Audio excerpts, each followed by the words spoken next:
ಉಡುಪಿ ಜಿಲ್ಲೆಯ ಬಡಗಬೆಟ್ಟು ಗ್ರಾಮ ಪಂಚಾಯತ್ ವ್ಯಾಪ್ತಿಯಲ್ಲಿ ಕೊರೋನಾ ಕಾರಣದಿಂದ ಸೀಲ್ ಡೌನ್ ಮಾಡಿರುವ ಮನೆ ಹಾಗೂ ಹತ್ತಿರದ ಮನೆಗಳಿಗೆ ಉಡುಪಿ ಜಿಲ್ಲಾ ನಾಗರಿಕ ಸಮಿತಿ ವತಿಯಿಂದ ಉಚಿತ ಹಬೆ ಯಂತ್ರವನ್ನು ವಿತರಿಸಲಾಯಿತು.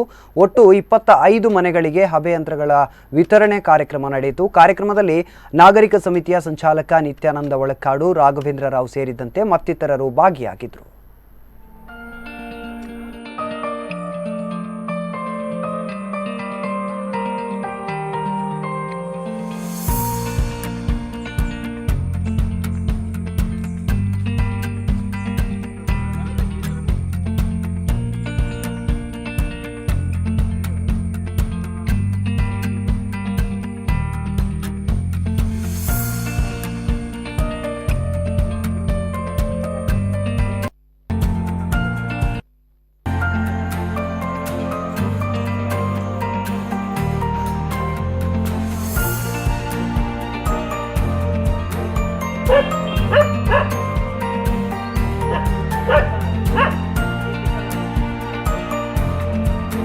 What?